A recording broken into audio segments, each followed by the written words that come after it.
here comes Phoenix. Oh yeah?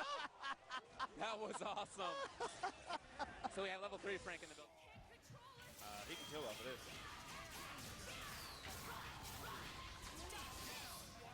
Okay. 50-50.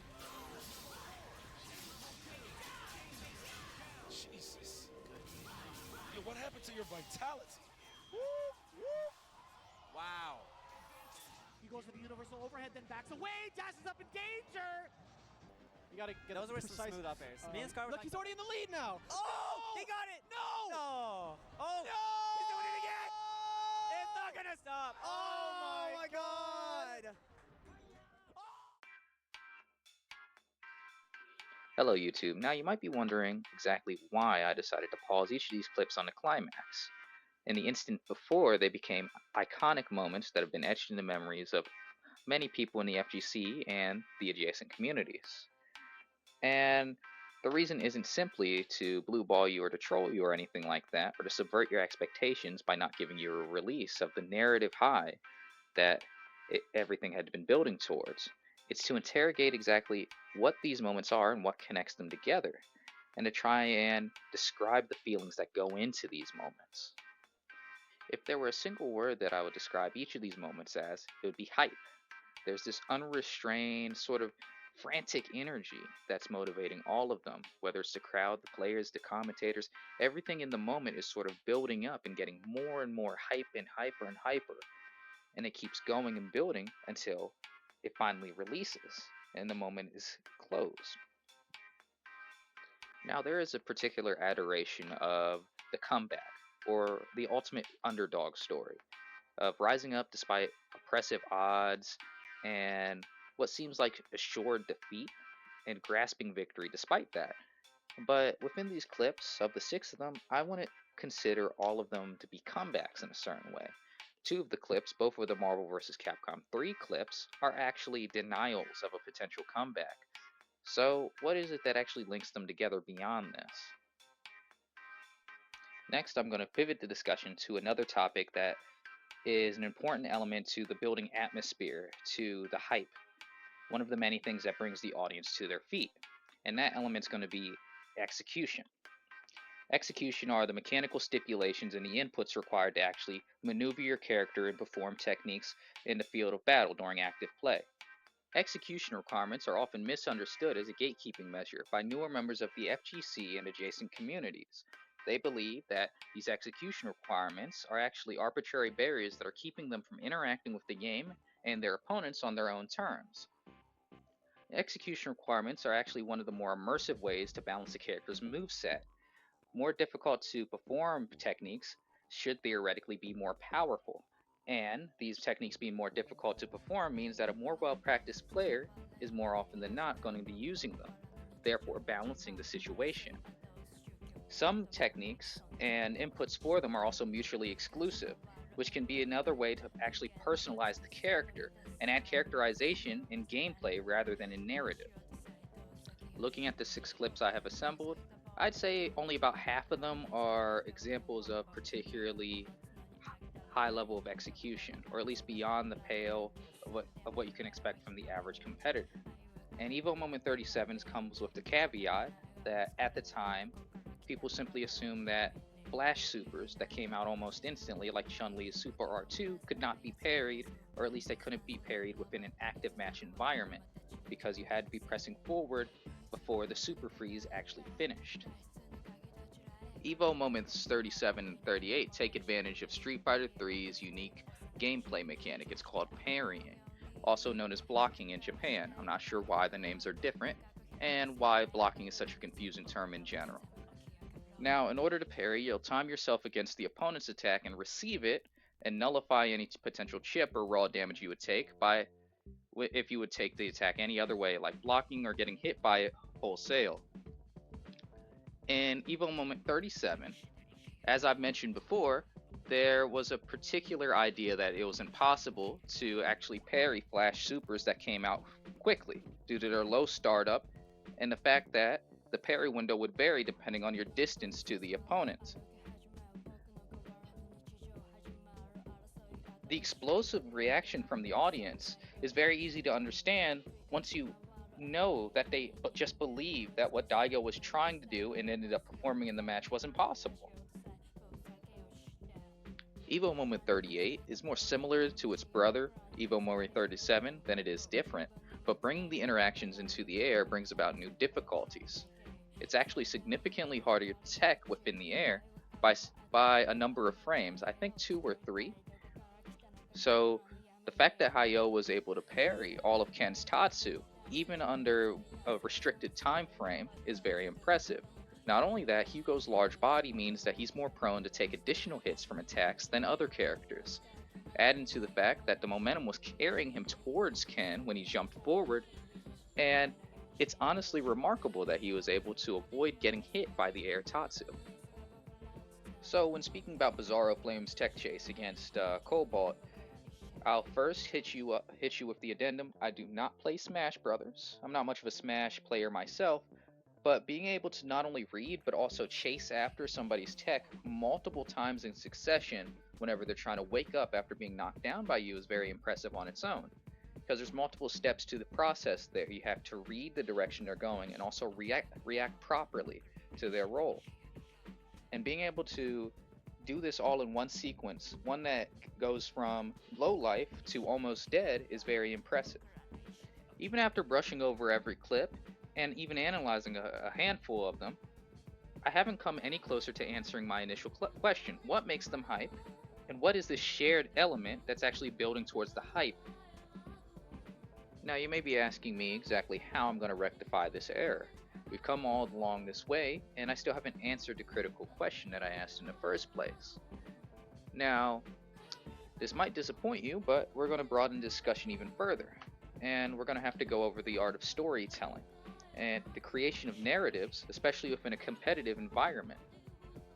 Through all of my analysis and discussion of these clips, I've done it through the narrow lens of a video game player, broadening out my perspective slightly and thinking of it as a storyteller, and it reveals to me that the construction of these overarching narratives in these clips contribute much more heavily to the appeal of each one.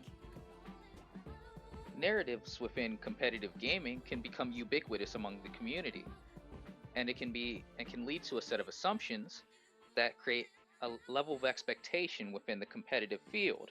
Certain characters aren't viable, certain circumstances are unwinnable, and all of these moments are united by a very acute subversion of these expectations. It is the introduction and acceptance of these critical subversive elements that actually ends up motivating the crowd to cheer and to rise up, to be uproarious and excitement for these moments. Competitive environments are particularly unique in that when there is a contradicting element that they've been introduced to, evidence that the narrative that they've adopted is wrong, instead of fighting against it, they will cheer for it. Because anything that could change up the monotony or the apparent monotony of their competitive environment is something worth praising. Whenever there isn't an overarching narrative that could be subverted by the events going on screen, the reactions to the gameplay isn't as raw or as visceral. The reason that is because when all of the pieces are set in play on the competitive field, with no fear of change or of any kind of iteration, then the circumstances are boring. There's nothing to look forward to in a competition. All of this talk on storytelling and narratives is so that I can circle back around to the actual topic of this video. And the subject of discussion is not any of the other fighting games I've shown, but actually Tekken, which is my main fighting game and the one I'm most enthusiastic about. Let's turn back our clocks a bit. It's late in the year of 2007 and Tekken 6 has finally hit the arcade scene. Everyone's excited to get back onto the field and play their favorite characters in the next establishment of the Tekken franchise. With this in mind, Tekken Crash was created. Tekken Crash is pretty much a who's who of every big name in the Asian scene for Tekken, and they would all gather together to participate in a team tournament with double elimination rules to prove who was the best. Now, as riveting as it would be to go through each individual set, each match, and all of the competitors that were on stage for Season 1, I'd rather zoom in to a particular match, and that is the match of Triple H playing King against Sonic playing Bryan Fury. Now I want to zoom in even further to the final round of their match. Within this final round situation, Sonic has Triple H dead to rights. He has a substantial life lead, and he's even managed to back himself up off of the wall to make some full screen distance. In a situation like this, a character like King really struggles to get in on Bryan, who has a lot of extremely powerful keep out tools and safe ways to keep a character like King off of him. Bryan's ability to control the pace of a match is even more problematic to play up against when you're in a low life situation, because your natural intuition is going to be to move into these obvious tools, because if you don't make that difference before the timer is up, you end up losing anyways. So any risks you take to try and close the distance is instead a necessary move. We've already gone over how a situation like this favors Bryan Fury as a character, but let's go ahead and change perspectives and look at it from the King player's perspective. What can Triple H do in order to bring things back in this circumstance? King in Tekken 6 isn't quite the complete package he and many other characters are in future games. With this in mind, there aren't any obvious options Triple H can take in order to approach Sonic and actually secure the victory. Going for a move like Capital Punishment, a launcher that's plus on block so he can continue pressure, it's a very slow and linear move, meaning he can be easily counteracted in many different ways. Sonic on defense has all of the cards in his hands relative to Triple H, who has low health and also limited means of covering the distance. A conventional approach just isn't going to cut it here, and this kitty's on a short leash. He doesn't have much life to play around with either, and any stray hit could potentially bring us to the next round, which Triple H could potentially lose. He needs to do something, and he needs to do it quickly.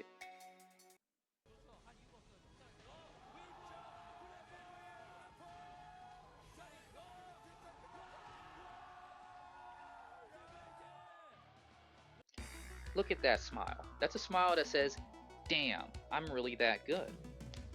The awe in the crowd, as well as his teammates and the people on the other team, sort of tell the entire story here. A surprise like that is exactly what competitive environments thrive off of. For anyone not cued in with the terminology of Tekken as a franchise or the mechanics that go into this moment and moments like it, what Triple H just did there is a wave dash, and a wave dash starts with a crouch dash, and you get a wave dash with repeated crouch dash inputs. Crouch dashing with a character can vary depending on who you choose from the roster. Some characters have a rolling dash with a quarter circle input.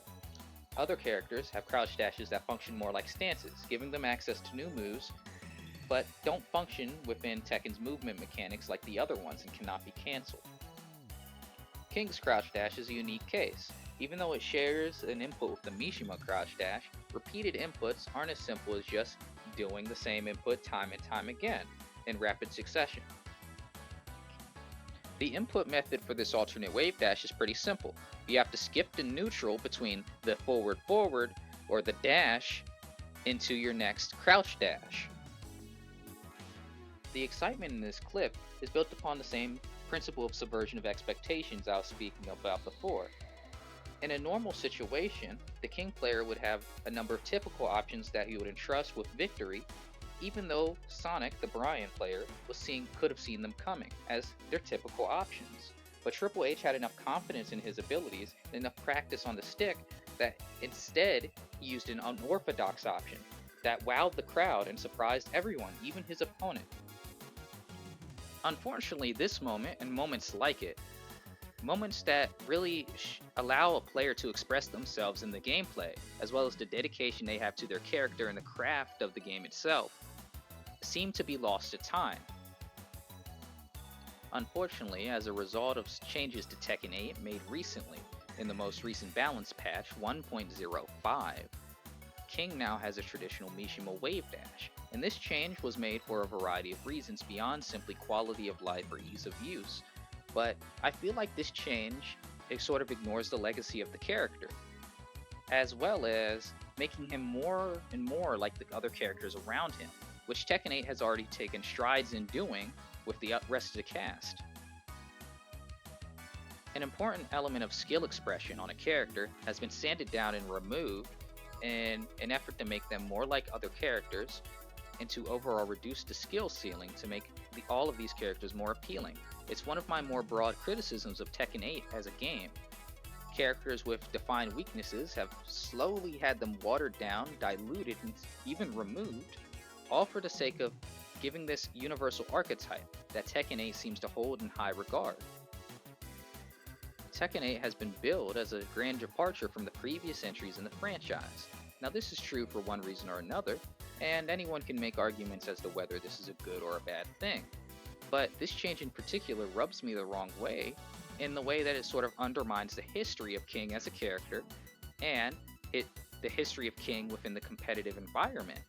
A King that could wave dash is almost assuredly an expert level King, or at least one that's practiced for an hour or two. Now, that separator and that distinguished measure of skill is no longer present. This change is the removal of a unique chaotic element in the field of battle as well.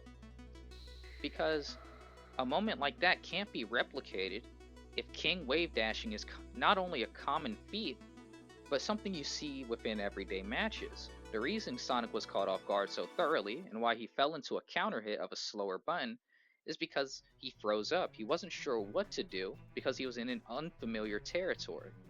A King wave dashing from full screen? That's not something he sees every day. While it might not seem like a big deal more broadly, this is just the collection of 3 inputs, forward, down, down, forward.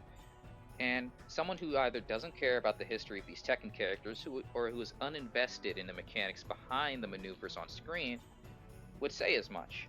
But a change like this is disrespectful to the history of Tekken competitively, and it also removes an important measure of skill expression within an everyday match. It's also a distinct irony that Tekken 8 and its new systems, Heat in particular, was created in order to allow characters to express themselves and be more different than they've ever been before, and yet every balance patch is sort of pushing each character into similar roles all across the roster. Changes like this are easy to categorize as short-sighted, because what is gained in the short term competitively for the character isn't really worth losing that character's identity. I feel like in the process of making Tekken 8 more approachable to casuals, the designers have made a fatal mistake in removing these higher level examples of skill expression. It's not just King's wave dash. Certain stance characters like Jin and Martial Law, or characters with stances rather, have had their inputs changed or adjusted so that techniques that were considered to make these players of these characters cream of the crop, Dragon stance cancels and Zen stance cancels for combos and pressure, have been outright removed or changed to such a degree that they're so far different from the previous iterations that the functional skill doesn't carry over to the next game. By lowering the skill ceiling in this way, by outright removing techniques that are more committal or require a decent amount of investment into a character, they're lowering the amount of enjoyment a player could potentially have into the future after they put in practice. On the lower end, enjoyment is increased because the character is easier to pilot and easier to jump into, but at the later end stages, there's less to learn and appreciate about their design. When techniques that are associated with higher skill levels are simplified or wholesale removed, 2 things happen beyond the removal of an aspect of skill expression. On the one hand, top-level play seems more shallow and one-dimensional, and less interesting due to the fact that there's less variables in play as far as the individual players and the amount of practice they put into a character. On the second end, high-level play loses an element of aspirational quality, because newer players have less to look forward to as they practice and get better, because even though they may improve as a player, their characters more or less stay the same. Now, all of this negativity and criticism isn't to imply that I believe Tekken 8 is a pile of garbage that could never be redeemed, no matter how many years they put into it or how much work goes into changing the game. I'm actually optimistic about the direction the game is heading in after the 1.05 patch. The only caveat to that statement is, I'm cautious to see what the final image of this game is really going to be, and whether it will come at the cost of many of the unique quirks characters may or may not have, and all the nuances of their movesets. The issue I have with these adjustments that have been made to characters' movesets, as well as how they function in moment-to-moment gameplay, isn't the idea of it. Because the idea of changing the characters in these ways is rooted from a beneficial perspective. The designers want to promote the game into a more mainstream audience, and give the game more longevity by having more numbers to pull from in terms of the active player base. But the sacrifice comes at the cost of the character's personality and the nuances of how they function. This idea of changing a character or retooling their moveset to fit into a different new system is not exclusive to Tekken as a franchise. Many properties have changed over the years because the world these products exist in has changed significantly, and this extends to the developers and the processes behind their designs. We're no longer in the experimental phase for fighting games. Very few games within this generation of fighting games have truly unplayable characters who are broken on a base level due to either some flaw in their design or due to bugs that couldn't be fixed before release. As long as I haven't forgotten anything, and I'm sure I have, I'm not going to lie to you, I just want to leave off everybody with a handful of questions.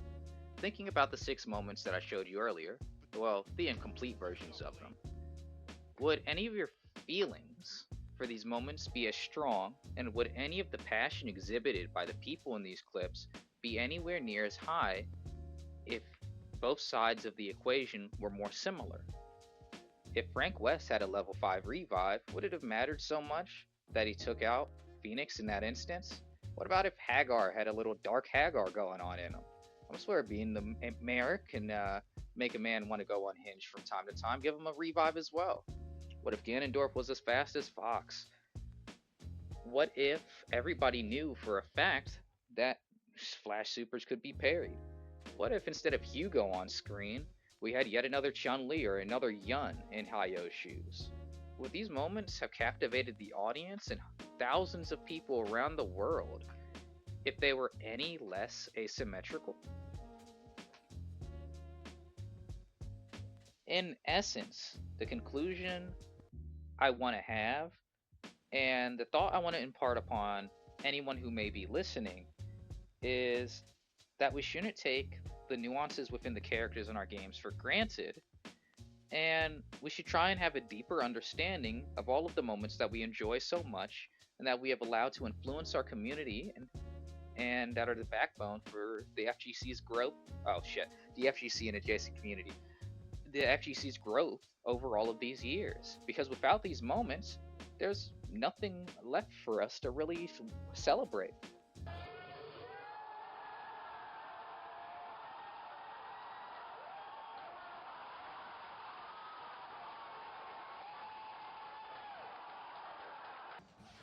Oh my god, no! Okay. Oh my god! How did he do that? He went past In the building. X Factor to try to get away. What's he got? Oh!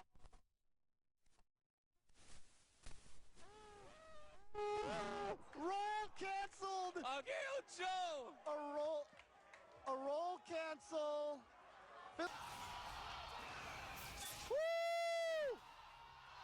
Game Blue River. Wow. Wow. Let's go! Let's go! Straight SC mode right now, one-on-one. Mind games. Launch. Oh, yes. Oh! Oh. Come on, Trey.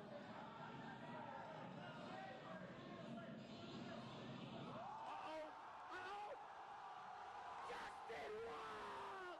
Oh my god! Oh my god! No! No way! He's doing it again. No. Well, that about wraps up my video here. It's a little chunkier than I thought it'd be, But it turns out when you start talking, sometimes you just can't stop. And I had a lot I needed to ramble about in this video here today. I'd just like to thank anybody for actually listening to what I had to say and making it this far. And yeah, I think that's about it.